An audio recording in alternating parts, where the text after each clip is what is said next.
And today we're on a mission for that flat, toned tummy that everyone dreams of. Let's be real, we've all seen those miracle exercises that promise the world. But do they actually deliver? To find out, I put some of the most popular tummy flattening exercises to the test. I'm talking bicycle crunches, leg raises, planks, all the moves you've heard of.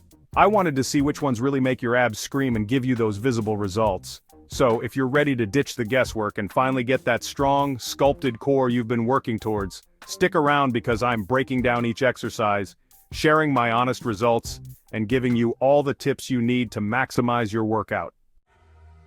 Alright guys, let's kick things off with a classic bicycle crunches.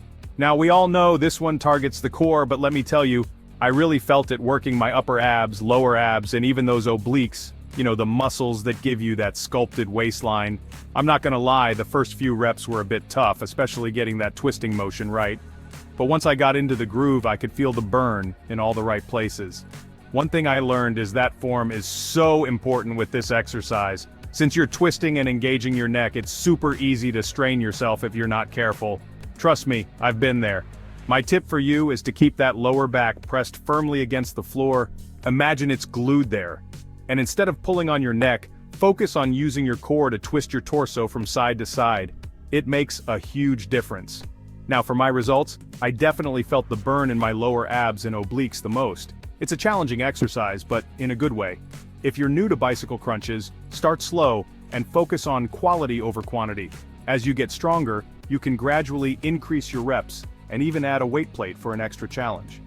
Overall, I think bicycle crunches are a great exercise for targeting multiple muscle groups in your core at once. Just remember to listen to your body, use proper form, and don't push yourself too hard too soon. Next up, we're tackling those lower abs with leg raises. Now this exercise is all about control and precision. You're basically using your lower abs to lift your legs up and down, and let me tell you, it burns so good.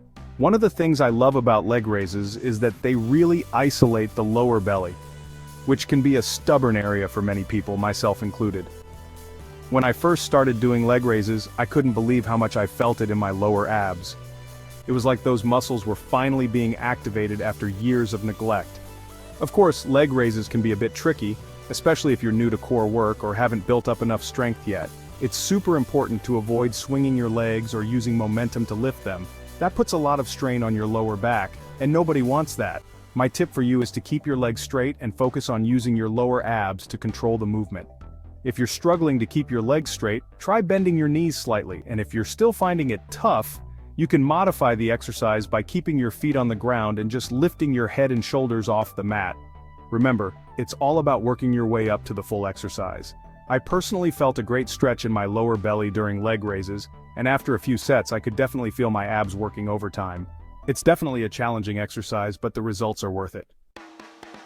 Alright guys, it's time to talk about the plank. This exercise is like the holy grail of core work. It's a total bodyweight exercise that targets your entire abdominal area, helps improve your posture, and strengthens your stability like no other. I know, planks look deceptively simple, but trust me, holding that position for even 30 seconds can be a real challenge. When I first started incorporating planks into my routine, I was surprised by how much my entire body was shaking. It's amazing how much this one exercise can engage. But the beauty of the plank is that it not only works your abs, but also strengthens your arms, shoulders, and back. It's like a full-body workout in one isometric hold. I found that planks have made a huge difference in my overall core strength. I feel more stable during other exercises and my posture has improved so much. Now if you're new to planks, don't worry about holding it for a super long time right away. Start with 30-second holds and gradually increase the time as you get stronger. And remember, form is key. Keep your body in a straight line from head to heels, engage your core, and don't let your hips sag or your butt stick up in the air. One of the best things about planks is that you can do them anywhere, anytime, with no equipment needed, so no excuses. Whether you're a beginner or a seasoned fitness enthusiast, make sure to include planks in your routine. Your core will thank you. Let's kick things up a notch with mountain climbers. This exercise is all about combining cardio with core work, so get ready to feel the burn and break a sweat. Mountain climbers are basically like running in a plank position. You're engaging your core to stabilize your body while bringing your knees in towards your chest in a fast-paced movement. I absolutely love mountain climbers because they're such an efficient exercise.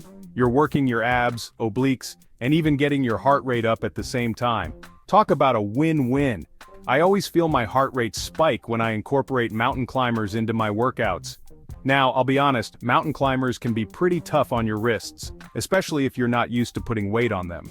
So, if you have any wrist pain or discomfort, make sure to place your hands on an elevated surface like a yoga mat or a folded towel.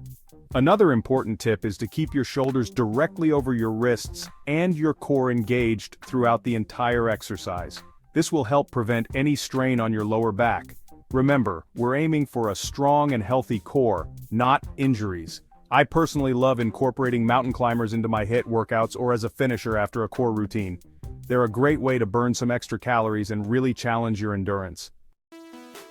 Get ready to feel the burn with Russian twists. This exercise is amazing for targeting those obliques and the muscles around your waist, which can help you achieve that coveted hourglass figure. Basically, you're sitting on the floor with your knees bent and your heels lifted, and you're twisting your torso from side to side while holding a weight or medicine ball. Let me tell you, I definitely felt this one in my obliques the next day. It's a challenging exercise, but it's so effective for toning those side muscles and creating a more defined waistline.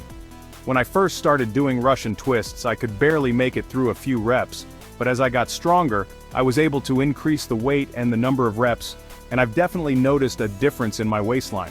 Of course, like with any exercise, proper form is crucial to avoid any strain or injury. One of the biggest mistakes people make with Russian twists is letting their back round or hunch over. Keep your chest up, your shoulders back, and engage your core throughout the entire movement. And remember, it's not about how fast you can twist, but rather about controlling the movement and really feeling the contraction in your obliques. Start with a lighter weight or no weight at all if you're a beginner, and gradually increase the weight as you get stronger. I personally love incorporating Russian twists into my ab workouts a couple of times a week. They're a great way to target those hard-to-reach obliques and sculpt a more defined waistline. Let's round out our flat tummy workout with the side plank. This exercise is a fantastic way to target your obliques and really tone those sides, giving you that sleek and sculpted look. The side plank is basically a variation of the regular plank, but instead of balancing on both forearms, you're supporting your body weight on one forearm and the side of your foot. Now, I'll admit, the side plank can be a bit challenging, especially if you're new to it or haven't built up much core strength yet, but trust me, the results are worth the effort. When I first started incorporating side planks into my routine, I could barely hold the position for a few seconds. But over time, I was able to hold it for longer and longer, and I definitely noticed a difference in the strength and definition of my obliques. One of the things I love about the side plank is that it really forces you to engage your entire core, including those deep stabilizing muscles that you don't always target with other exercises. Plus, it's a great exercise for improving your balance and stability. Now, if you're struggling to hold the full side plank position, don't worry. You can modify it by dropping your bottom knee to the floor for support. As you get stronger, you can work your way up to the full position. I personally like to incorporate side planks into my ab workouts a couple of times a week, alternating sides for an even workout. So there you have it, my honest review of some of the most popular flat tummy exercises. I hope this video has given you some new ideas for your next ab workout and inspired you to challenge yourself. Remember, consistency is key when it comes to seeing results. Try incorporating these exercises into your routine a few times a week, and don't be afraid to modify them if you need to. And most importantly, listen to your body and don't push yourself too hard too soon. If you're ready to take your flat tummy game to the next level, make sure to like, subscribe, and comment below with your favorite exercise to tone your core.